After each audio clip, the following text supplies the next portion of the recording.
Bismillahirrahmanirrahim. Assalamualaikum warahmatullahi wabarakatuh.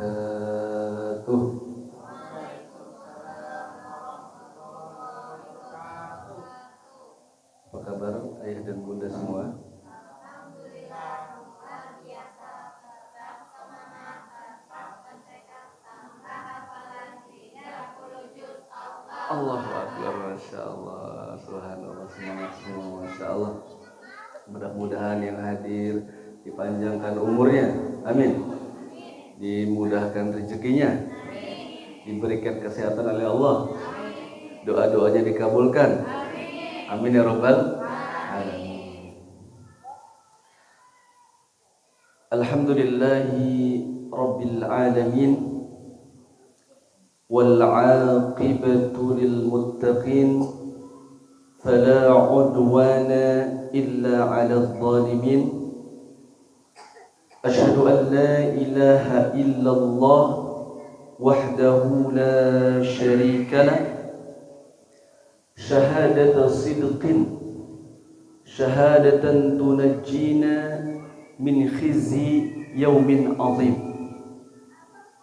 yauma la yanfa'u malun wala banun illa man atallaha biqalbin salim. Wa ashhadu anna Muhammadan 'abduhu wa rasuluh, arsalahu Allahu bil huda wa dinil haqq liyudhhirahu 'ala ad-din kulli wa kafa billahi shahida. Allahumma salli wa sallim wa barik ala nabiyyina Muhammadin wa ala alihi wa ashabihi ajma'in. Allahumma hdina wahdi bina waj'alna sababan liman ihtada. Allahumma kfina bihalalika an haramik wa aghnina bifadlika amman siwak.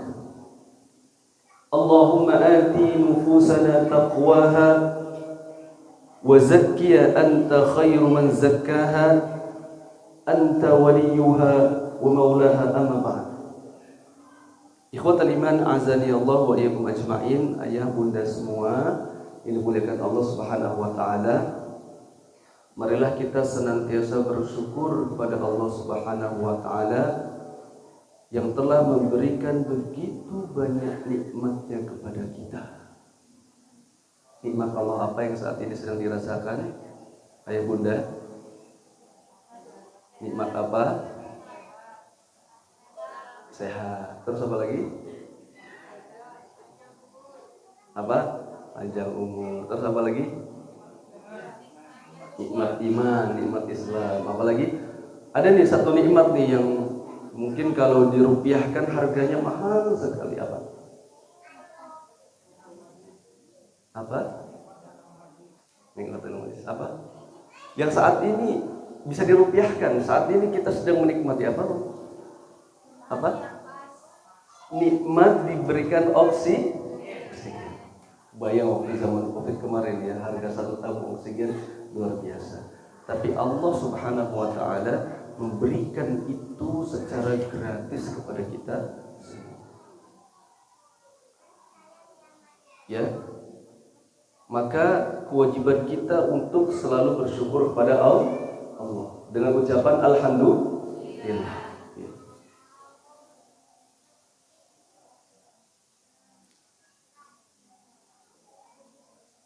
Maka segala puji bagi Allah yang telah memberikan begitu banyak nikmatnya, wabil khusus nikmat iman, nikmat terbesar yang Allah Subhanahu wa taala berikan kepada kita. Seandainya orang-orang kafir itu tahu betapa nikmatnya keimanan di dalam hati orang-orang yang beriman, maka apa? Maka mereka akan mengangkat pedang untuk mengambilnya. Maka nikmat iman, nikmat terbesar yang Allah berikan. Kemudian yang kedua, nikmat apa? Nikmat sehat. Dan apa tadi Ustaz Wes mengatakan nikmat sempat. Ya. Nikmat sehat, dikasih nikmat sehat, Allah Subhanahu wa taala berikan kesempatan kepada kita untuk melakukan amalan-amalan ketaatan kepada Allah. Tapi tidak semua orang yang diberikan nikmat sehat oleh Allah dikasih nikmat sempat. Dikasih nikmat sempat. Ya, ada dikasih sehat tapi sepertinya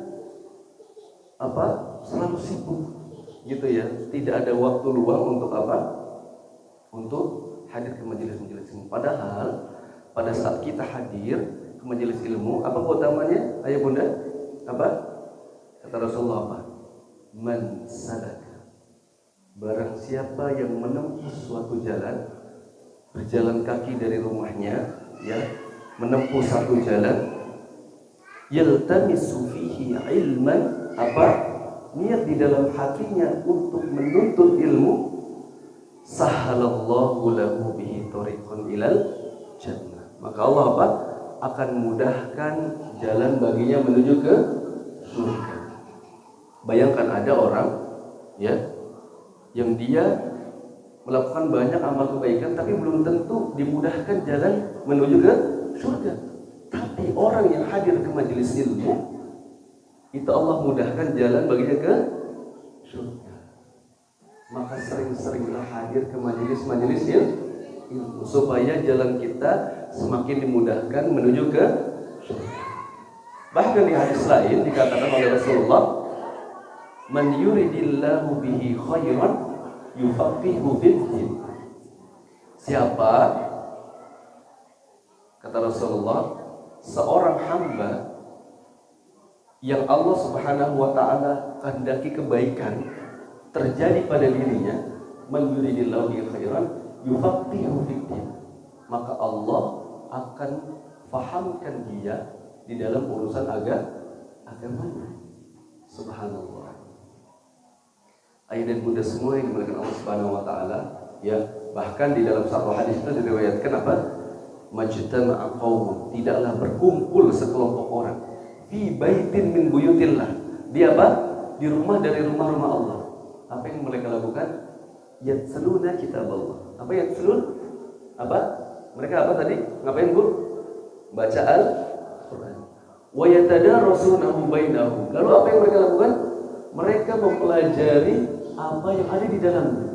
Illa, kecuali nazalat alaihimus sakinah. Kecuali apa? Akan Allah tanamkan di dalam hati mereka itu ketenangan. Wa ghasyiyatuhumur rahmah, mereka akan diliputi oleh rahmat Allah. Wa haffathumul malaika, malaikat akan turun ikut bersama majelis-majelis mereka. Wa dzakarahumullahu fi man indah, dan malaikat akan menyebut-nyebut mereka di hadapan Allah Subhanahu wa taala. Maka orang yang beriman itu diberikan ketenangan di dalam hatinya, ya. Maka orang beriman itu hatinya adem, hatinya ayem, hatinya tenang. Enggak punya uang, tenang. Ya Bu ya. Tanggal tua, tenang. Punya hutang belum kebayar, apapun yang terjadi di dalam hidupnya dia tetap tenang. Ciri orang-orang yang beriman diberikan ketenangan di dalam hatinya. Dan ciri-ciri orang yang diberikan ketenangan dalam hatinya biasanya dimudahkan tidurnya. Ya. Orang yang diberikan ketenangan dalam hatinya dimudahkan tidurnya. Kira-kira tenang itu mahal atau enggak, Bu? Tenang itu mahal atau tidak? Pak, tenang itu mahal atau tidak? Mahal. Masya Allah. Ya. Ada waktu itu salah satu ustadz pernah cerita, ya, ada jamaahnya di Harapan Indah itu, ya, beliau menyampaikan itu kalau masuk ke rumahnya mewah, ya, itu kalau tidur di atas kasurnya itu kemudian dia membal beberapa kali, saking mahalnya harga kasurnya. Kamar mandinya itu ada AC-nya, ya, mobilnya berjejer, ya, tapi dia susah tidur. Jadi tenang itu mahal atau tidak, Pak? Ya. Orang yang diberikan ketenangan hatinya biasanya dimudahkan tidurnya. Ya. Ya, maka kalau kita berada di majelis ilmu itu paling enak senderan di belakang dekat kipas. Ya Pak Bu ya. Insya Allah itu. Alhamdulillah diberikan ketenangan dalam hati. Salam, mudah-mudahan senantiasa tercurahkan kepada junjungan kita, suri tauladan kita Nabi yang mulia Nabi Muhammad sallallahu alaihi wasallam. Mudah-mudahan kita yang hadir, pasangan-pasangan, anak-anak, orang tua yang telah mendahului kita, mudah-mudahan kita semua digolongkan sebagai umatnya Nabi Muhammad sallallahu alaihi wasallam, diberikan syafaatnya, mendapatkan syafaatnya, diberikan kesempatan untuk minum dari air telaganya, dan yang paling utama mudah-mudahan kita semua diberikan kesempatan bersama dengan keluarga untuk reuni bersama di surganya Allah Subhanahu wa taala. Amin ya rabbal alamin. Ayah dan bunda semua yang dimuliakan Allah Subhanahu wa taala, insyaallah pada kesempatan pagi hari penuh dengan keberkahan ini saya akan coba menyampaikan materi tentang Al-Qur'anul Karim. Ya, tentang Al-Qur'anul Karim, mudah-mudahan bermanfaat untuk kita semua. Yang pertama, bahwa Al-Qur'anul Karim itu Allah Subhanahu wa taala turunkan di mana? Di padang batu zero potensi ekonomi. Di mana Pak Bu? Di padang batu zero potensi ekonomi. Di mana? Di mana itu? Di Mekah dan Madinah. Coba perhatikan ayah dan bunda yang sudah pernah umroh, ya. Kita lihat sepanjang perjalanan kalau kita dari bandara, ya, Jeddah, kemudian mau ke Mekah atau Madinah, apa yang kita lihat sepanjang perjalanan, Pak Bu? Apa Pak Bu? Apa? Padang batu. Di sana ada sawahnya atau tidak? Ada sawahnya atau tidak? Tidak. Ada sungainya atau tidak? Tidak. Ya. Padang batu zero potensi ekonomi. Tapi perhatikan, ya. Di sana pernah tidak krisis beras? Pernah tidak? Ayah dan bunda? Pernah? Tidak pernah. Pernah tidak di sana krisis buah-buahan? Oke. Pernah tidak di sana krisis garam? Tidak pernah. Perhatikan, di Indonesia kita lihat sawah terbentang di mana-mana, sungai di mana-mana. Pernah tidak krisis beras? Pernah tidak krisis air? Krisis garam dan seterusnya, buah-buahan, sayuran? Ya, ini bukti bahwa keberkahan Al-Quran itu turun di sana. Padang batu zero potensi ekonomi, Mekah dan Madinah. Ya, subhanallah. Dulu orang-orang jahiliyah pada saat mereka ingin menaikkan strata kesejahteraan mereka, maka mereka harus berjuang untuk berdagang kemana? Berdagang ke Syam, ke Yaman, bahkan ke Romawi, ya, bahkan ke Romawi. Banyak sekali terjadi permasalahan di antara mereka, bahkan di antaranya adalah wanita. Pada saat itu hampir-hampir tidak ada nilainya. Hampir-hampir apa? Tidak ada nilainya. Kemudian apa? Di kota Madinah Al-Munawwarah yang dulu dinamakan dengan Yathrib, ya. Dulu yang namanya kebencian itu sangat luar biasa. Sangat luar biasa. Bahkan apa? Ada suku yang namanya suku Aus dan Khazraj. Ya, mereka berperang, hobinya berperang. Dan berperang itu selama tidak kurang dari 120 tahun. Berapa? 120 tahun, Masya Allah. Perhatikanlah bagaimana ketika Al-Quranul Karim pertama kali diturunkan oleh Allah Subhanahu wa Ta'ala, bagaimana dahsyatnya perubahan bangsa Arab pada saat itu, ya. Dan dalam waktu yang tidak lama setelah Al-Quran diturunkan, maka apa yang terjadi? Allah Subhanahu wa Ta'ala muliakan mereka.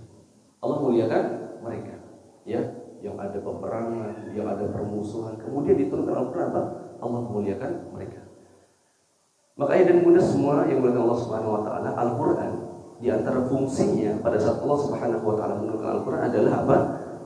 Dia adalah apa? Memuliakan orang-orang yang hina dan menambah kemuliaan orang-orang yang sudah mulia. Siapa yang dia dalam kondisi hina ketika Al-Quran diturunkan? Siapa? Kita mengenal sahabat yang namanya sahabat Bilal bin Rabah. Siapa itu? Siapa itu? Bilal bin Rabah. Dia adalah seorang budak. Seorang budak. Budak itu, mohon maaf, ibaratnya seperti sampah. Dia mau dibuang kapan saja bisa, dia diambil kapan saja bisa. Tapi perhatikanlah pada saat kemudian apa? Dia diinstal dengan Al-Quran. Ya, dia meyakini Al-Quran itu sebagai apa? Sebagai hudan wa syifa, sebagai petunjuk dan juga sebagai penyembuhnya, bahkan sebagai kitab sucinya. Apa yang terjadi? Dalam waktu yang tidak lama, Allah Subhanahu wa taala memberikan kemuliaan kepada Bilal bin Rabah. Bahkan sampai-sampai dikatakan apa? Bahwa sahabat Bilal bin Rabah itu orang yang masih di dunia, tetapi terompahnya itu sudah mendahului ke surga. Terompah itu apa? Terompah itu apa? Sandalnya itu sudah sampai ke surga. Sampai kemudian Rasulullah SAW itu bertanya kepada Bilal, "Ya Bilal, bima sabaqtani ilal jannah?" Wahai Bilal, apa yang menyebabkanmu masuk ke dalam surga? Subhanallah. Ya. Kemudian tadi apa fungsinya? Memberikan kemuliaan kepada orang-orang yang hina. Dan yang kedua, menjadi apa? Menambahkan kemuliaan kepada orang yang sudah mulia. Ya. Siapa orang yang sudah mulia di zaman jahiliyah dulu? Siapa? Kita mengenal sosok yang namanya Umar bin Khattab radhiyallahu anhu. Siapa Umar bin Khattab radhiyallahu anhu? Kita lihat bagaimana ketegasan Umar, bagaimana heroiknya Umar pada zaman jahiliyah dulu. Tapi perhatikanlah, pada saat kemudian dia masuk Islam, pada saat dia masuk Islam, kemuliaannya bertambah luar biasa. Bahkan di antara para sahabat yang pada saat itu berani mengumumkan hijrahnya, itu hanya sahabat Umar radhiyallahu anhu. Sahabat Umar. Di antara para sahabat yang berani dengan terang-terangan mengumumkan hijrahnya, masuknya kepada Islam, itu hanya sahabat Umar. Sampai dia mengatakan, "Man arada an tafqidahu ummu aw zawjatuhu aw auladuhu falyuqabilni fi wara'il wadi." Apa? Siapa yang, ya saking Umar itu pemberani luar biasa, siapa yang orang tua kepingin kehilangan anaknya, istri ingin kehilangan suaminya, dan anak ingin kehilangan orang tuanya, maka temuilah saya di balik lembah ini. Berarti mau diapain? Mau diapain, Pak? Diapain? Ditantang, berantem sama Umar. Sampai begitu. Siapa orang tua yang kepingin kehilangan anaknya? Siapa istri yang kepingin kehilangan suaminya? Siapa anak yang kepingin kehilangan orang tuanya? Temui saya di balik lembah ini. Masya Allah. Maka bahkan sebagian sahabat itu mengatakan dengan masuknya Umar, sahabat Umar radhiyallahu anhu, pada saat itu maka lengkaplah jumlah para sahabat pada saat itu tuh menjadi 40 orang pada saat Umar masuk Islam. Dan pada saat itu mereka siap untuk konfrontasi, ya, konfrontasi menghadapi seluruh kafir Quraisy di Jazirah Arab. 40 orang siap menghadapi seluruh kafir Quraisy di Jazirah Arab. Subhanallah, innahul izzah. Maka itulah kemuliaan. Ayah dan bunda, ini muliakan Allah Subhanahu wa taala. Maka subhanallah, Maka ketika Al-Quran berada di dalam hati-hati kita dan kita setiap waktu membacanya, maka seharusnya Al-Quran ini bisa memberikan kemuliaan kepada kita, kepada orang-orang yang membacanya. Mestinya kita menjadi orang yang mulia, menjadi orang yang ya'lu wa la yu'la alaihi, ya, menjadi orang yang mulia. Maka oleh karena itu ayah dan bunda yang mulia Allah Subhanahu wa taala, ayo kita luangkan waktu untuk berinteraksi dengan Al-Quran. Jangan menunggu waktu luang. Kita menunggu waktu luang, tidak akan kita sempat untuk punya waktu untuk Quran. Tapi kita luangkan waktu. Kalau saya mengajarkan kepada para santri, ya, di pesantren, ya, yang mereka sudah punya hafalan, kan hafalnya harus dijaga, ya. Dan ini insya Allah ketika dijalankan itu bisa menjadi pola murojaahnya dia, ya. Bahkan sampai dia sudah dewasa, bahkan dia sudah kuliah, bahkan dia sudah menikah sekalipun, itu bisa. Bagaimana caranya? Dia murojaah di setiap ba'da sholat fardu. Ba'da sholat fardu. Misalkan, nggak usah banyak-banyak. Setiap ba'da sholat fardu 1/4 juz saja. 1/4 juz itu berarti berapa? Berapa? Kalau Quran Madinah itu kan ada 20 halaman, dibagi 4 berapa? 5 halaman.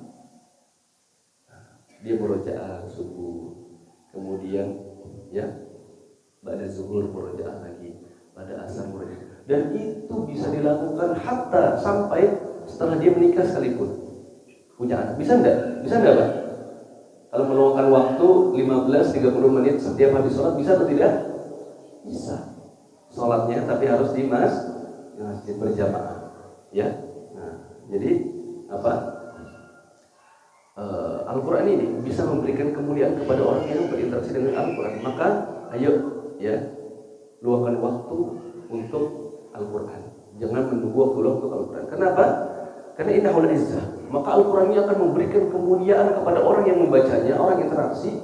Kemuliaan yang tidak bisa diberikan oleh apapun atau siapapun. Kita diberikan kemuliaan sama orang, ada waktunya. Ada waktunya, Pak Bu. Ada waktunya. Tapi Al-Quran memberikan kemuliaan kepada kita itu tidak bisa diberikan oleh siapapun. Ya. Kemudian apa? Al-Quran ini akan memuliakan hamba-hambanya Allah, yang kemudian apa? Memberikan derajat surga bahkan yang paling tinggi. Surga apa?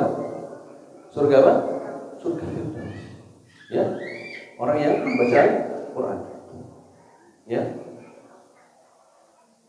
Pada saat kita nanti di hari akhir nanti kan kita dikumpulkan. Pernah melihat ada orang antri sembako atau antri sesuatu ya Pak Bu ya? Antri. Maka di akhirat itu posisi kita itu nanti seperti itu. Semua dari kita itu sudah takut pada saat itu. Kata Allah apa? Dalam surat Al-Abasa, yauma yafirrul mar'u min akhi. Pada hari itu setiap orang itu lari dari saudaranya, wa ummihi wa abi, dari ibu dan bapaknya, wa sahibihi wa bani, dari apa? Dari suami atau istrinya dan anak keturunannya. Kenapa? Likulli imri'in minhum yawma idzin sya'nu yughni. Karena pada hari itu setiap orang itu takut punya urusan yang memberatkan mereka. Pada saat itu kan kita diadili tadi, ya. Sudah akan dimintai pertanggungjawaban atas apa yang dilakukan di dunia. Kira-kira kepikiran enggak, Pak? Nyariin istri saya mana? Kepikiran enggak? Enggak. Nyariin suami saya mana? Kepikiran enggak? Enggak. Anak saya mana? Enggak. Tapi pada saat itu Allah Subhanahu wa taala memberikan kemuliaan kepada siapa? Ahlul Quran. Yuqalu li sahibil Quran. Dikatakan kepada ahlul Quran, kepada orang-orang yang berinteraksi dengan Al-Quran apa? Coba. Pada saat orang ketakutan, kemudian apa dikatakan? Yuqalu li sahibil Quran, dikatakan kepada orang-orang yang menghafal Quran, Iqra, baca, wartaqi, naiklah, warattil kama turattila fid dunya, dan bacalah dengan tartil sebagaimana engkau membaca di dunia. Fa inna manzilataka, sesungguhnya derajat kalian, kedudukan kalian pada saat itu di akhirat, inda akhir ayat yaqra'uha, pada akhir ayat yang kalian baca atau hafal. Nih misalkan ada presiden datang, ya anak kita disuruh tampil, azam disuruh tampil ya Bu, senang nggak Bu? Senang. Itu padahal presiden yang mungkin tidak selamanya jadi presiden. Tapi bayangkan di akhirat pada saat semua orang ketakutan, itu Pak Bu, kita atau anak kita tuh disuruh sama Allah untuk baca di depan orang-orang yang sedang ketakutan itu. Suruh ngapain? Baca Al-Quran. Masya Allah. Ya. Maka Al-Quran itu luar biasa, Masya Allah. Ya. Orang ketika membacanya di dunia diberikan petunjuk. Kemarin saya ngirimi ya Bu ya, sempat ngirimi itu videonya Agim ya pada saat menyampaikan itu Al-Quran. Ketika kita ikhlas membacanya saja, itu kita mendapatkan paham. Apalagi kemudian kita memahami isinya, itu apa yang terjadi kita mendapatkan petunjuk. Ya, maka Al-Quran itu ketika dia di dunia, orang yang membacanya diberikan petunjuk. Ketika di alam kubur itu menjadi teman. Ketika di akhirat akan memberikan syafaat. Dan ketika di surga nanti akan menuntun orang-orang yang berinteraksi dengan Al-Quran ke tangga-tangga surga yang tinggi. Masya Allah. Masya Allah subhanallah. Ya, itu yang pertama tadi Al-Quran ya sebagai hudan wa syifa. Ya. Kemudian sebagai hudan wa syifa. Sebagai hudan wa syifa sebagai petunjuk dan penyembuh. Kita sholat, di dalam sholat kita ya kita selalu mengucapkan ihdinas siratal mustaqim. Artinya Halo? Artinya Pak Bu? Ihdinas siratal mustaqim, ya Allah tunjukkanlah kami jalan yang lurus. Kita mintanya berapa kali itu dalam sehari? Berapa Pak Bu? Berapa? Ayah dan Bunda berapa kali? Kita sholat berapa rakaat dalam sehari? Berapa? Halo? Nggak apa rakaatnya. Berapa totalnya? Ada 17. Ya, kita minta setiap hari kepada Allah di dalam sholat kita yang 5 waktu sebanyak 17 kali. Ihdinas siratal mustaqim. Pertanyaannya, kenapa kita sekian lama itu minta kepada Allah ihdinas siratal mustaqim, ya Allah tunjukkanlah kami jalan yang lurus, tapi Tapi ada orang yang setelah sholat itu nasibnya tidak lurus, perkataannya tidak lurus, prasangkanya tidak lurus, pikirannya tidak lurus, bahkan akhlaknya tidak lurus. Kenapa? Padahal sudah minta kepada Allah sebanyak 17 kali di dalam sholat. Kenapa? Ada yang tahu? Ada beberapa sebab ayah dan bunda semua. Ya, bisa jadi yang pertama dia tidak paham apa yang diminta sama Allah. Di sini ada nggak yang paham makna sholat dari takbiratul ihram sampai salam? Ngerti nggak Pak? Halo? Paham atau tidak? Dari takbiratul ihram sampai salam. Padahal itu pada saat kita sholat itu kita sedang berinteraksi dengan Allah. Bagaimana kita mau dikabulkan doa-doanya kita, tapi kita saat berinteraksi dengan Allah itu kita tidak paham, ya. Nah, maka bisa jadi kok ada orang yang kemudian dia minta sama Allah ihdinas siratal mustaqim, tapi kemudian dia akhlaknya tidak lurus, perkataan tidak lurus. Karena apa? Dia mungkin tidak paham apa yang diminta sama Allah. Atau mungkin yang kedua, dia sudah minta sama Allah, tapi dia nggak berusaha untuk mewujudkannya. Ya, dia tidak menghadirkan kurikulum ihdinas siratal mustaqim di dalam keluarganya. Siapa? Ya, ihdinas siratal mustaqim. Sehingga ada orang yang sholat 5 waktu setiap hari bertahun-tahun, tapi masih bisa emosi, masih bisa sakit hati, masih bisa benci, masih bisa dendam, masih bisa sakit hati. Atau tidak? Ada atau tidak? Halo? Ada atau tidak? Ada orang doa ihdinas siratal mustaqim, ya Allah tunjukkanlah kami jalan yang lurus. Ya, berarti Tapi ada atau tidak orang yang setelah sholat masih bisa emosi, masih bisa benci, masih bisa sakit hati, masih bisa dendam, bahkan masih bisa memfitnah saudara sendiri. Masih ada atau tidak? Masya Allah. Sehingga ayo dan Bunda semua, kita hadirkan kurikulum Ihdinas Shiratal Mustaqim ini di dalam keluarga kita. Siapa Ihdinas Shiratal Mustaqim itu? Siapa? Para nabi. Ya, kemudian minan nabiyyin wasiddiqin, orang-orang yang jujur, orang-orang yang soleh, ya. Sehingga apa? Kemudian kita hadirkan itu, ya, sosok para nabi. Nah, di sini ada yang sudah khatam baca Sirah Nabawiyah. Ya, itu kita belajar bagaimana cara Rasulullah SAW menyikapi setiap masalah. Itu belajar sirah, gitu ya. Nah, sehingga nanti kita membuat program itu yang terukur, terstruktur dan teratur. Ya, itu waktu itikaf kemarin, saya Ika anak-anak itu ikut itikaf di daerah Mustika Jaya dengan Ustadz Muhammad Nurul Anwar. Masih ingat ya Bu ya? Ustadz Anwar ya, masih ingat ya. Itu di antara agendanya, Masya Allah, setiap hari kita membaca Sirah Nabawiyah. Bahkan pada saat itu ya, disuruh maju ada seorang ibu, ya, dia dosen, dia pintarnya luar biasa, cerdasnya luar biasa, ya. Dan waktu itu kondisinya sudah hampir cerai dengan suami, sudah hampir cerai dengan suami. Ya, karena setiap kali suaminya ngasih masukan, dia berpikir apa? Oh, saya lebih cerdas daripada suami saya. Ya. Dan kemudian disuruh menghatamkan Sirah Nabawiyah, dibaca Sirah Sahabiyah. Ya, dia melihat ceritanya siapa? Khadijah.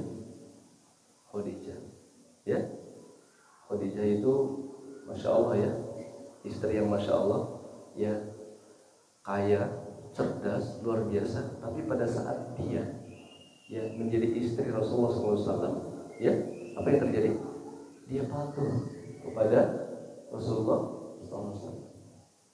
Ya, makanya apa? Penting sekali kita untuk mempelajari apa? Sirah Nabawiyah. Ya. Kemudian yang kedua itu apa? Al-Quran itu sebagai hudan wa syifa, ya, hudan wa syifa. Perhatikan pada waktu itu bangsa Arab itu problematikanya sangat luar biasa, kebenciannya sangat luar biasa. Tapi perhatikan pada saat Al-Quranul Karim diturunkan, ya, ada tadi suku apa? Aus dan Khadraj. Suku apa? Aus dan Khadraj, yang mereka hobinya berperang bertahun-tahun sampai 120 tahun, tapi pada saat kemudian Al-Quranul Karim diturunkan, mereka bersaudara. Bayangkan ada orang, ya, itu Masya Allah. Kalau kita kadang dengan saudara ada apa permasalahan, ya, mungkin untuk memaafkan berat sekali ya. Tapi bayangkan bangsa Arab itu perang, Pak. Perang itu ya sudah berarti mesti ada yang terbunuh atau tidak? Pasti. Dan itu dilakukan selama 120 tahun. Kita lihat tuh bagaimana kebenciannya, bagaimana kedengkiannya mereka, bagaimana apa? Dendamnya mereka. Tapi pada saat kemudian Al-Quranul Karim diturunkan kepada mereka, apa yang terjadi? Mereka bersaudara, ya. Ya, bahkan pada saat itu apa diutus siapa? Abdullah bin Umi Maktum dan Mus'ab bin Umair, ya, yang kemudian apa? Mendamaikan mereka. Bahkan mereka setelah bersaudara itu mereka menghamparkan karpet merah hijrahnya Rasulullah SAW. Bayangkan ayat yang mudah semua. Masya Allah. Ya, hilang begitu saja ketika Al-Quran diturunkan, hilang begitu saja. Masya Allah. Kemudian apa? Tadi sebagai petunjuk. Ya, pada saat Al-Quran itu turun sebagai petunjuk, maka kemudian apa? Menjadikan orang yang saling membenci itu, ya, menjadi bersaudara. Kemudian apa? Sebagai syifa. Hudan wa syifa. Syifa itu apa? Syifa itu apa? Syifa itu artinya penyembuh. bukan obat. Kalau obat, tidak semua obat itu mengobati ya. Benar Ibu ya? Tapi kalau syifa itu luar biasa. Syifa itu artinya penyembuh. Dia bisa menyembuhkan. Ya. Penyakit apa yang bisa disembuhkan dengan Al-Quran? Penyakit apa? Penyakit apa? Yang pertama, penyakit hati. Ya kita lihat bagaimana ya kedengkian Umar kepada Umar bin Khattab radhiyallahu anhu kepada Islam sebelum hijrah, ya kan? Tapi ketika hijrah dia menjadi apa? Ya, orang yang paling berjuang untuk Islam. Kita lihat bagaimana tadi, ya tadi suku apa tadi? Masih ingat tadi suku apa? Awas dan Khadraj yang berperang ratusan tahun, kemudian dibacakan Al-Quran, kemudian dia menjadi bersaudara. Makanya aneh kalau ada orang dia berinteraksi dengan Al-Quran, tapi kemudian masih benci dengan saudaranya. Aneh atau tidak? Aneh atau tidak? Aneh. Ada orang ya pada zaman Rasulullah itu berperang beratus-ratus tahun, diturunkan Al-Quran, interaksi sama Quran, kemudian jadi bersaudara. Tapi ada sekarang orang yang berinteraksi dengan Al-Quran, ya bahkan sholat 5 waktu tadi, ya kan masih bisa emosi, masih bisa benci, masih bisa dendam, bahkan masih bisa memfitnah saudara sendiri. Ada atau tidak? Ya Allah, Masya Allah. Maka kalau kita mau menyatukan hati, misalkan, oh ini ada saudara kita tuh yang kayaknya tuh kalau pernah teguran, ya mungkin ada mungkin tetangga kita yang kayak gitu. Ibu, ayah, bunda tahu nggak cara menyatukan mereka? Caranya gimana? Disuruh ngaji, adakan pengajian. Karena apa? Karena dengan Al-Quran itu bisa menyatukan hati-hati kita. Maka dakwahnya itu kalau pakai Quran itu enak banget. Ya, kira-kira nih, ya kalau Al-Qurannya apa? Orang NU sama orang Muhammadiyah sama enggak? Sama. Orang Persis sama atau tidak? Sama. Tapi kalau kita bahasnya sudah yang lain-lain, ya kan beda. Tapi kalau Quran itu Masya Allah menyatukan hati-hati kita, maka kita disuruh untuk apa? Tilawah. Tilawah itu apa? Tilawah itu apa? Beda loh tilawah sama qiraah.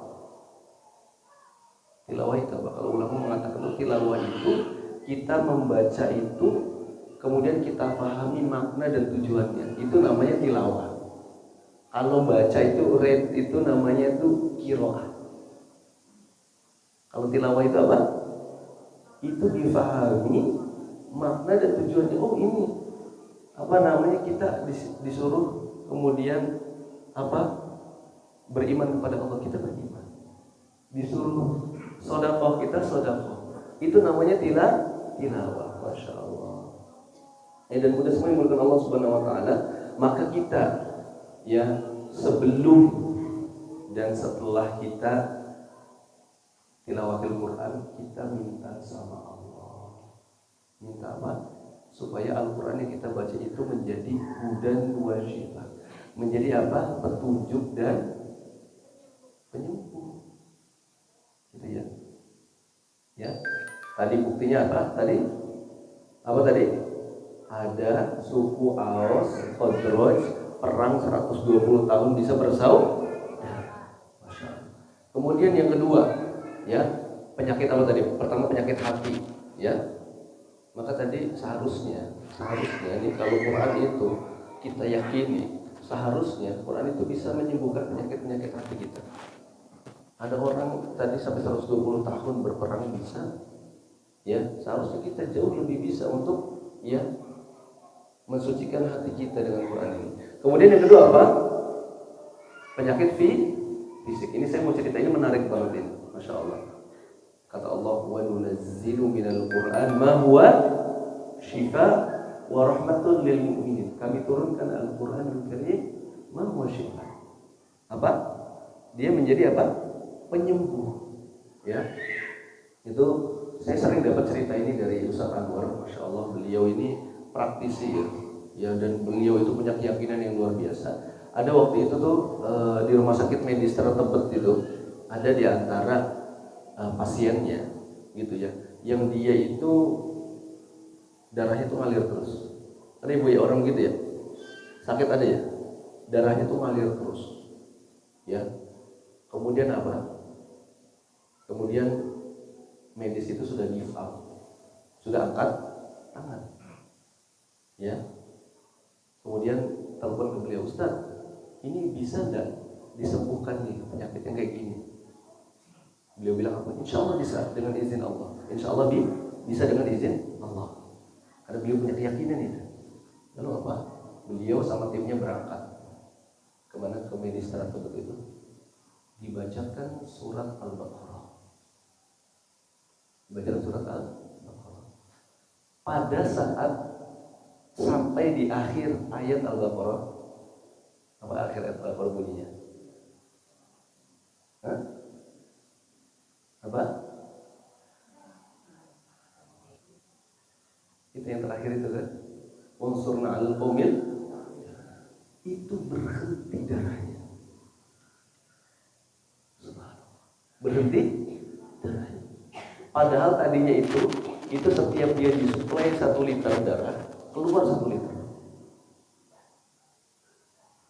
Ya, berhenti darahnya. Ada lagi di rumah sakit lain beliau cerita, yang dia ini kondisinya tuh sudah apa? Sudah kritis, gitu ya. Dan dia itu setiap kali dia itu menghembuskan nafas, itu seperti orang teriak-teriak. Setiap menghembuskan nafas, seperti orang teriak-teriak. Itu keluarganya tuh bisa gantian jaga hampir seminggu itu tidak tidur, ya. Karena menakutkan sekali. Lalu apa? Dibacakan Quran. Setelah selesai dibacakan, kemudian dia bisa tidur. Bisa tidur. Subhanallah. Ayat dan berdasarkan Allah Subhanahu wa taala, bahkan di rumah sakit harapan kita itu rumah sakit apa? Ahli jantung Indonesia. Itu sampai kemudian pendirinya ada namanya Profesor Dede Kusmana, itu usia 80 tahun. Dia melakukan riset. Dan di akhir risetnya itu, ya, dia menemukan apa? Bahwa penyembuh dari penyakit jantung itu adalah Al-Quran. Bahkan beliau sampai buat buku, itu judulnya Al-Qalbu fil Tib wal Qalbu fil Quran. Apa? Jantung di dalam kesehatan, wal Qalbu fil Quran, dan apa? Jantung di dalam Al-Quran. Masya Allah. Ayat demi Allah Subhanahu wa taala, maka jangan sampai ada orang hafal Al-Quran sakit minum bot. Kalau pusing minum apa, Bu? Ya, dia ngafalin Quran, pusing, minum bot drink. Pusingnya kenapa? Iya ini Ustaz, ngafalin enggak hafal-hafal. Ada Pak? Ada? Ya, pusing gitu kan. Al-Qur'annya sebagai penyembuh, ya, tapi minumnya apa? Masya Allah, ya, gitu ya. Padahal tadi ada di luar sana, ya, yang penyakit separah itu bisa disembuhkan dengan Al-Quran. Maka masalah kalau kita ngafal Al-Quran kok pusing, gitu kan? Minumnya drink, gitu ya. Pusingnya gara-gara ngafal Quran, ya Allah, subhanallah. Ya, kemudian nih, beliau waktu itu cerita nih ke saya. Ini udah agak lama, kayaknya sekarang sudah enggak di pesantrennya beliau. Saya sempat ketemu. Ya, ada anak autis dari Jawa Timur, anak autis. Datang ke tempat beliau, usianya 11 tahun. Ini luar biasa anak autis ini. Badannya besar. Itu dia kalau ketemu orang, Pak, Bu, itu bawaannya dia pengen nyekek. Iya, ketemu orang mau dicekek. Dilempari batu sampai berdarah-darah orangnya. Ngeri jadi. Kemudian kalau melihat mobil orang itu dilempari batu mobilnya. Ya kan? Kemudian dia suka yelling. Yelling itu apa? Teriak-teriak. Suka apa? Yelling, teriak-teriak. Kemudian apa? Pada saat kemudian, itu dari Jawa Timur ya, kalau nggak salah di Surabaya. Kemudian pada saat dia datang ke tempatnya Ustaz Anwar, datang kan ke ruang tamunya, Ustaznya disamperin. dipegang jenggotnya. Katanya apa? Kambing, katanya gitu. Apa? Bapaknya marah, nah jangan begitu nak, jangan begitu. Kata Ustaz Anwar, nggak apa-apa. Namanya juga anak-anak, asal jangan bapaknya. Apa? Digituin, gitu kan, masya Allah. Kemudian apa? Ya itu dia diterapi, dia cerita di terapi itu selama 6 tahun, dari usia 5 tahun sampai 11 tahun. Berapa? 6 tahun. Itu tidak sembuh. Kemudian Ustaz Anwar nanya ke orang tuanya, ini sudah pernah belum diterapi dengan Al-Quran? Sudah pernah belum diterapi dengan Al-Quran? Dia kaget, emang bisa Ustaz diterapi dengan? Bisa. Dengan izin Allah. Gimana caranya? Bismillah, dibacakan saja. Kemudian minta sama Allah kesembuhan. Ya. Kemudian apa? Kemudian dia bilang, Ustaz, gimana ini? Udah, akhirnya dikasih treatment. Coba diperdengarkan Al-Quran ini nanti setelah pulang dari sini diperdengarkan Al-Quran 24 jam non-stop. Waktu itu kemudian apa? Diperdengarkan Al-Quran surat Al-Buruj. Persis 1 bulan anak ini hafal surat Al-Buruj. Subhanallah. Padahal apa? Padahal tadinya susah bicara. Anak autis itu nggak susah bicaranya gitu kan. Hafal surat Al-Buruj. Kemudian datang lagi ke tempat beliau, Ustaz, boleh nggak sih kalau saya mondokin anak saya ini yang kayak gini kondisinya? Boleh, nggak masalah. Gitu, udah dipondokin, dipondokin. Kemudian apa? Itu diterapi dengan apa? Sama beliau itu diterapi, dibimbing sama 7 ustaz. 7 ustaz. Jadi ternyata perlakuannya itu beda, ya. Anak yang biasa dengan anak yang autis. 7 ustaz. Ini setiap 3 jam bergantian. 3 jam. Kenapa aku ustaz sampai begitu? Iya, karena anak autis itu cepat boring. Boring itu apa? Boring itu cepat bosan. Dia harus melihat wajah-wajah yang fresh. Setiap 3 jam ganti pembimbing. Setiap 3 jam ganti pembimbing. Itu ayah dan bunda semua, ya. Itu dilakukan mulai dari dia bangun jam 3 pagi sampai jam 10 malam. Masya Allah. Kemudian apa? Kemudian apa yang terjadi setelah 2 pekan di seperti itu kan? Dia setelah 2 pekan di pondoknya Ustaz Anwar, dia hafal surat An-Naba. Masya Allah. Hafal surat berapa? 2? Ya, setiap harinya, ya, itu diperdengarkan, dituntun oleh 7 orang pembimbing. Setiap 3 jam ganti. Selama 2 pekan hafal surat An-Naba. Bapak Ibu tahu ini luar biasa. Apa yang terjadi?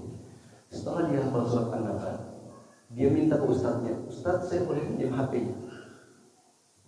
Pada saat pinjam HP-nya, dia telepon bapaknya, telepon ibunya, telepon Pak D-nya, telepon Bude-nya, telepon omnya, telepon tantenya. Dia bilang apa?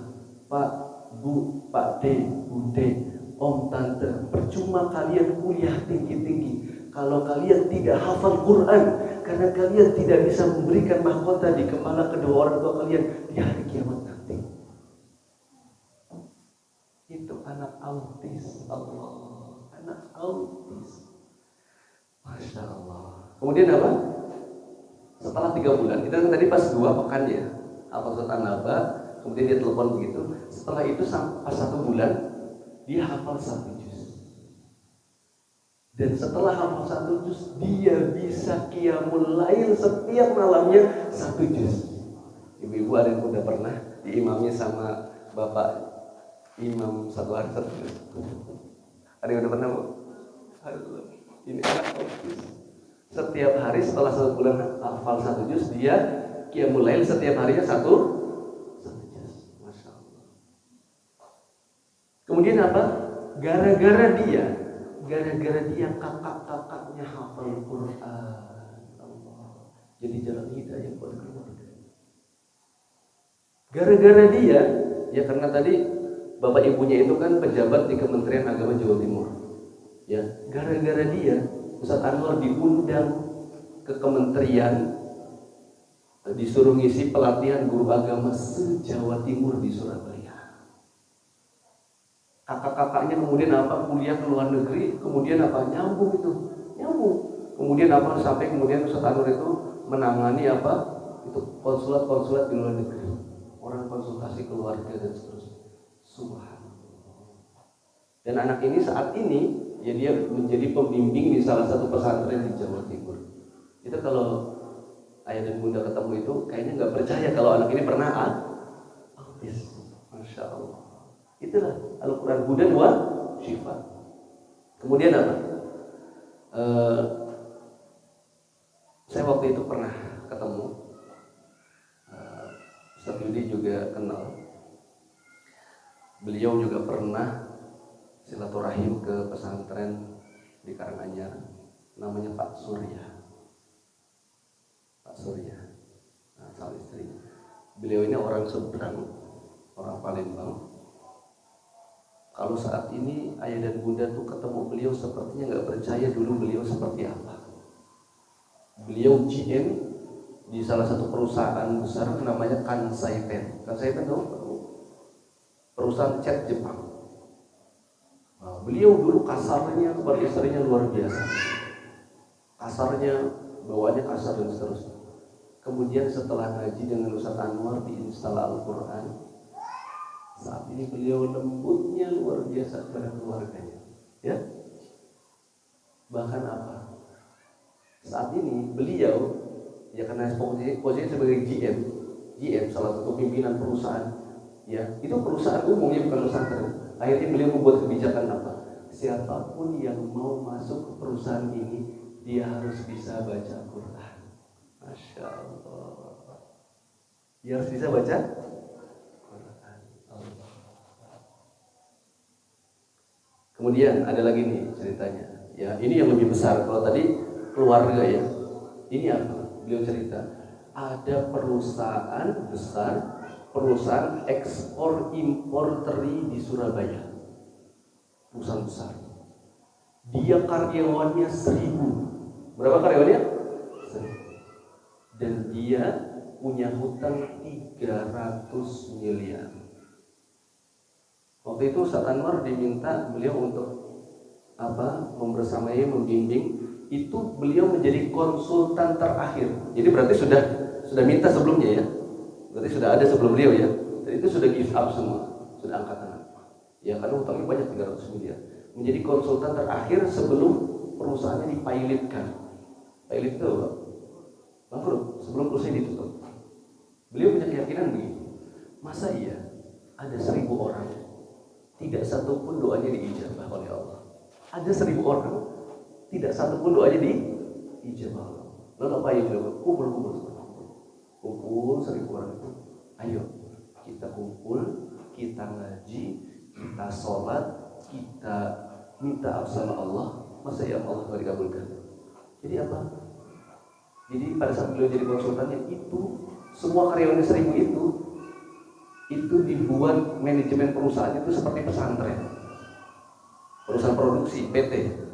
Jadi orang datang biasanya pagi ya Bu ya, ya datang itu apa? Disuruh wudu, kemudian apa? Sholat duha, kemudian apa? Ngaji, ya, kemudian diajak minta sama Allah. Habis itu kemudian mereka kerja. Suasana kerjanya itu disetelkan murotal Al-Quran. Disetelkan sampai zuhur. Pas zuhur kemudian diajak begitu lagi. Diajak semuanya kemudian berwudu, sholat, ngaji, ngapalin Quran, diajak minta sama Allah. Apa yang terjadi? Persis 1 tahun hutangnya 300 miliar lunas semuanya. Masya Allah. Berapa tadi? Dikit banyak dulu. 300 miliar lunas. Masya Allah, subhanallah. Dan bunda semua dimulakan Allah subhanahu wa ta'ala. Maka apa? Maka kok Ustaz bisa sih? Gimana sih caranya? Pasti orang nanya begitu. Ya. Makanya tadi Al-Quran itu bisa menjadi hudan wa syifa. Itu tergantung orangnya. Kalau kita yakin kepada Allah, bisa atau tidak? Bisa. Tapi kalau orang yang nggak yakin sama Quran, nggak bisa. Coba, ya harus ya yakin beriman kepada Allah. Ya, kita tuh kalau ada masalah disuruh banyak zikir apa banyak mikir, Bu? Halo, nah, ibu-ibu dulu ya, Bu. Kalau ada masalah kita disuruh banyak zikir apa banyak mikir? Hah? Pak, kalau lagi pusing di rumah disuruh lebih banyak zikir atau banyak mikir?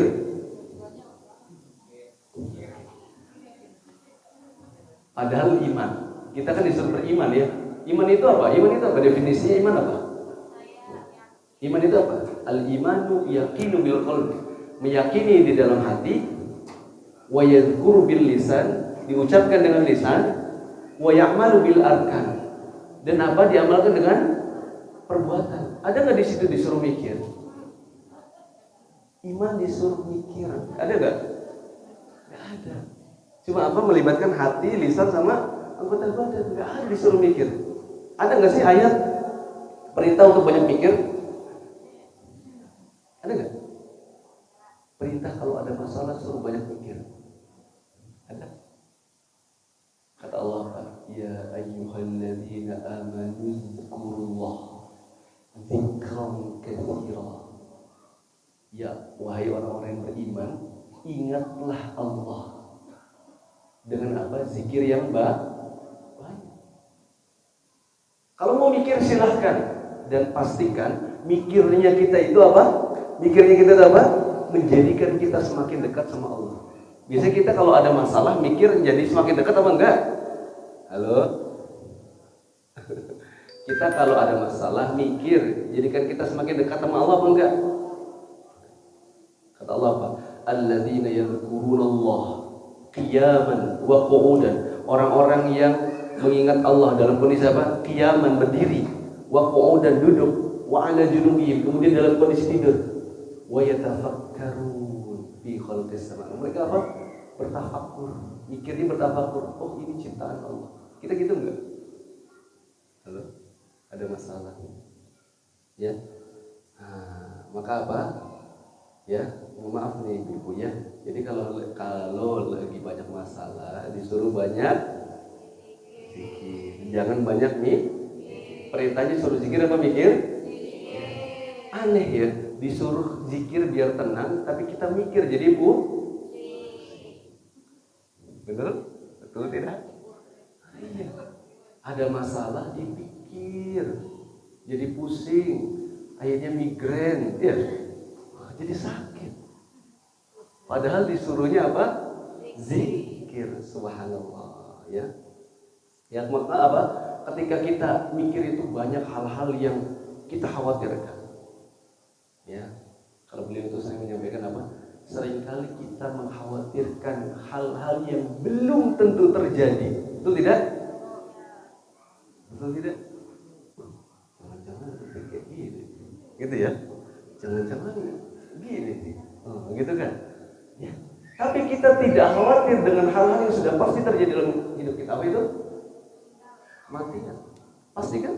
Siapa yang menjamin besok masih hidup? Masya Allah, gitu ya. Maka apa? Kalau kita tuh lagi ada apa namanya lagi ada masalah, kita langsung apa? Ta'awuz, auzubillahi minasyaitonirrajim. Gitu ya apa? Kemudian zikir, minta perlindungan sama Allah. Biar tidak apa pikiran kita dimasuki oleh syaitan. Alladzi waswisu fi sudurin nas. Syaitan itu tugasnya apa? Tugasnya apa, Pak? Menggoda, memberikan sifat waswas di dalam hati kita. Kita disuruh banyak zikir. La ilaha illa anta subhanaka inni kuntu minaz zalimin. La haula wala quwwata illa hasbunallah wa ni'ma. Banyak sekali, masya Allah. Jangan sampai kita memberikan kesempatan syaitan itu masuk dalam tubuh kita sehingga menjadikan kita itu ketika ada masalah itu semakin jauh dari Allah. Jangan. Ya, kita ada masalah, kita berarti disuruh zikir, disuruh banyak mengingat Allah. Ya, karena berapa banyak orang yang sholatnya 5 waktu tiap hari bertahun-tahun, tapi dari kecil sampai dewasa, tapi dia tidak paham apa yang dibaca. Banyak atau tidak? Sehingga apa? Pada saat dia sholat, Allahu Akbar, lisannya membaca, otaknya berkelana, hatinya pergi tamasya. Apa tadi? Lisannya membaca, hatinya berkelana, terus apa? Lisannya membaca, otaknya berkelana, hatinya pergi tamasya. Sehingga lagi sholat yang dia pikirin, aduh saya belum bayar utang ini. Banyak atau tidak? Halo? Pas lagi sholat yang dipikirin masalah, banyak atau tidak? Ya, sehingga akhirnya di mana? Pada saat lagi sholat tidak fokus, lisannya membaca, otaknya berkelana, hatinya pergi tamasya, sehingga berakhirnya di mana? Berakhirnya di mana? Di sujud sahwi. Sujud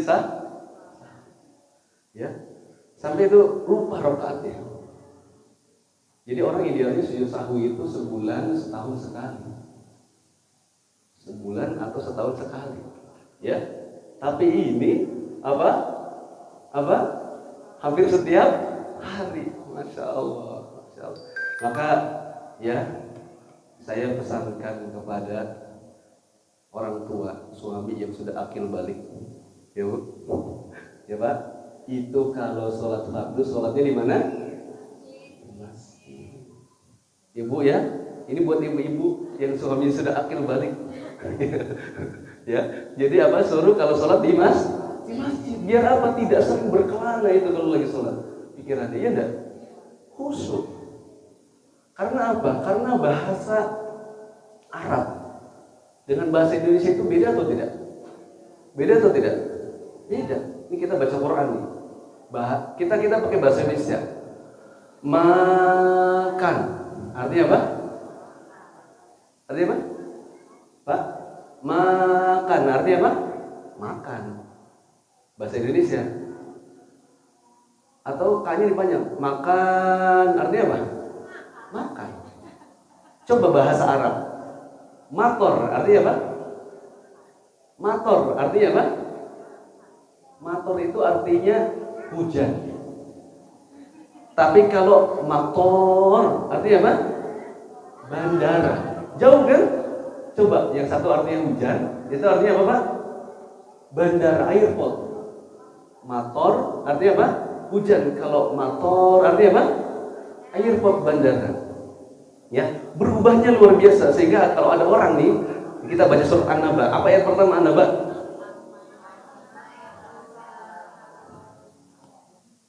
Apa? Amma yatasaalun. Artinya apa? Tentang apakah mereka bertanya-tanya. Tapi A-nya, Hamzahnya diganti Ain. Amma yatasaalun. Artinya apa? Tentang apakah mereka batuk-batuk. Jauh nggak Bu? Yang pertama artinya apa? Amma yatasaalun. Tentang apakah mereka bertanya. Amma yatasaalun. Tentang apakah mereka batuk. Jauh banget ya. Masya Allah, subhanallah. Maka ayo luangkan waktu untuk Al-Quran. Jangan menunggu waktu luang, ya. Ya, maka tahapan belajar itu ya terstruktur, terukur, ya, dan teratur, ya. Sehingga apa? Kita mulai dari melafazkan, ya, membaca, melafazkan, ya. Kemudian lama-lama menghafalkan, ya. Coba kita lihat di luar sana masyarakat, ya, Bu, ibu-ibu pernah sengaja menghafal surat Al-Fatihah atau enggak? Hafal enggak? Kenapa hafal? Karena apa? Selalu dibaca setiap hari 17 kali dalam rakaat sholat. Ya, kalau di luar sana mungkin ada yang hafal surat Yasin, ya, atau hafal surat Al-Kahfi. Kenapa? Sering dibaca. Makanya Al-Quran itu dari kata apa? Qira'atan. Artinya bacaan bukan hafalan. Artinya semakin kita sering membaca, semakin kita mudah hafal. Melafazkan, kemudian menghafalkan, kemudian mentadaburi, kemudian aplikasi, ya mengamalkan, baru kemudian mengajarkan Al-Qur'an. Kata Rasulullah, khairukum man ta'allama al-Qur'ana wa 'allama. Ya, sebaik-baik kalian adalah orang yang ya senantiasa belajar Quran dan membacanya. Maka ayah dan bunda semua, ya, ayo, yuk luangkan waktu buat Al-Qur'an. Saya dulu sering menyampaikan, ya, pada saat kita punya cita-cita satu rumah, one home, one hafiz Quran, itu diantara cita-citanya rumah Quran, one home, one hafiz Quran itu apa? Satu rumah ada satu saja yang hafal Quran. Bagus. Itu ayah dan bunda waktu kemarin di rumah waktu wisuda, ya, dipakaikan mahkota oleh putra putrinya, subhanallah, ya, tersentuh. Itu di dunia. Bagaimana kira-kira di akhirat itu kayak gitu? Masya Allah. Dan itu hanya bisa dilakukan oleh terjadi oleh orang-orang yang menghafalkan Quran. Ustaz, kalau anak saya soleh saja gimana? Wallahu a'lam. Mungkin dia bisa masuk surga, tapi dia belum tentu diberikan kesempatan untuk mengajak keluarganya ke surga. Maka punya anak yang hafal Quran itu investasi yang luar biasa dunia akhirat. Sudah pasti itu nyelamatin kita. Mungkin kalau kita punya anak, kan hampir semua di antara kita tuh merencanakan, menginvestasikan, menganggarkan supaya kita punya anak yang S1, S2, S3, betul tidak? Betul. Ya, tapi tidak menjamin dia jadi anak yang soleh. Betapa banyak orang di kampung, ya, sampai kemudian orang tuanya macul di sawah, ya, pada saat kemudian anaknya, itu banyak yang ceritanya begitu. Anaknya kemudian dia sudah sibuk di kota, dia kemudian punya jabatan yang tinggi, sibuk dan seterusnya. Pada saat kemudian ditelepon sama orang tuanya, "Lendo, bapak ibu sakit." Jawabnya apa? "Maaf Pak Bu, saya sedang sibuk." "Lendo, bapak masuk rumah sakit." Apa yang dijawabnya? "Saya sedang rapat, saya sedang sibuk." Kapan dia datang? Sedih ya Bu ya. Padahal dia datang pada saat kemudian mendapat berita bela sungkawa. Innalillahi. Ya, tapi anak yang hafal Quran tidak akan seperti itu. Dia akan berbakti kepada orang tuanya di dunia saja begitu, apalagi di akhirat. Coba Allah mengatakan di dalam surat Abbas itu, yauma yafirrul mar'u min akhi. Udah pasti orang itu nanti pada saat kondisi dihadapkan di depan mereka itu neraka itu sudah gak ada yang peduli sama saudaranya, sama ibu bapaknya udah gak peduli, sama suami istri sama anaknya udah peduli. Kenapa? Dia takut. Dan pada saat itu tuh tiba-tiba na'udzubillah waliyadzubillah, kalau ternyata Allah takdirkan, ya, kita itu masuk ke neraka dulu, gak ada lagi yang bisa nolong. Pada saat itu tiba-tiba ada sesosok anak yang muncul. Siapa? Dia anak-anak kita yang hafal Quran. Ya, dia datang, dia nyariin, mana ibu saya, mana bapak saya. Nah, dulu ibu sama bapak gak pernah ngajarin kamu hafal Quran. Iya, tapi saya berjuang untuk bisa hafal 30 juz supaya bisa memberikan mahkota sama ibu sama bapak. Lalu apa? Lalu dijemputnya dia dari neraka orang tuanya, kemudian dihantarkannya ke surga. Sampai di surga diberikan mahkota kemuliaan dan juga kehormatan yang lebih mulia daripada dunia beserta isinya. Itu bisa dilakukan oleh siapa? Oleh anak-anak yang hafal. Maka kalau kita punya anak berapapun, paling tidak ada satu saja yang hafal Quran, biar bisa menjadi syafaat nanti di yaumil akhir. Ya, itu saja dan mudah semoga Allah. Yang mudah-mudahan Allah Subhanahu Wa Taala senantiasa memberikan kemudahan kepada kita semua, ya, untuk terus berinteraksi dengan Al-Qur'anul Karim. Ya, kalau saya dulu pernah menyampaikan pada saat wawancara, betapa indahnya pada saat kita itu berada dalam satu frekuensi.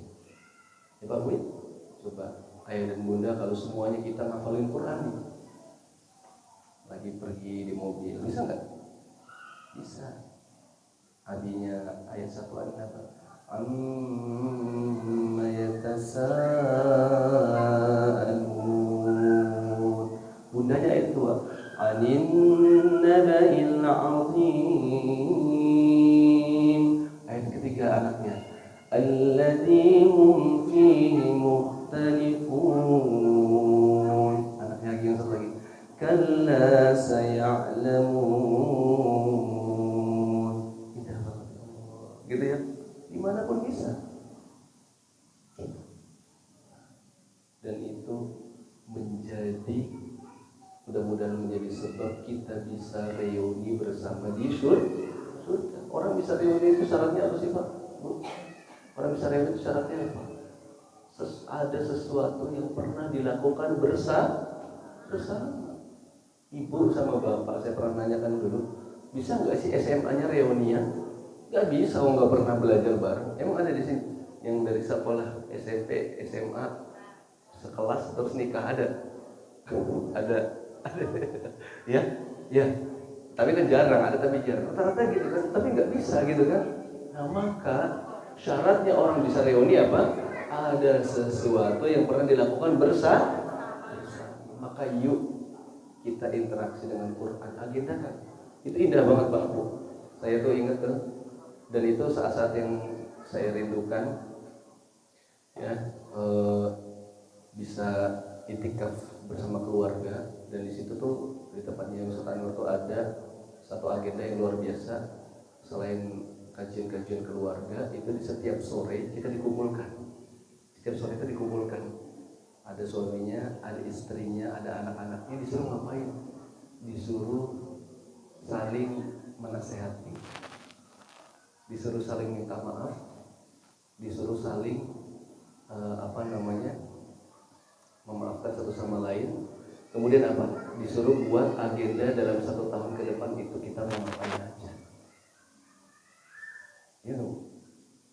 Kalau kita mau mudik aja tuh, mudik kan sebentar ya Pak? Sebentar nggak Pak mudik Pak? Mudik itu sebentar apa enggak? Sebentar, kalau lama pindahan namanya. Ya, seminggu. Itu aja mudik aja, itu direncanakan. Yuk, nah, nih bapaknya bilang gini, nanti kalau kita mau mudik ke sana, ya ke kampung halaman, nanti bawa baju sekian banyak. Kemudian nanti bangun pada subuh, ya kan? Gitu kan, bawa baju sekian banyak, direncanakan betul. Padahal yang namanya mudik itu sudah pasti kembali atau tidak? Pasti kembali, kecuali Allah menghendaki lain. Ya, tapi itu mudiknya di dunia. Mudiknya kita ke akhirat, balik lagi nggak?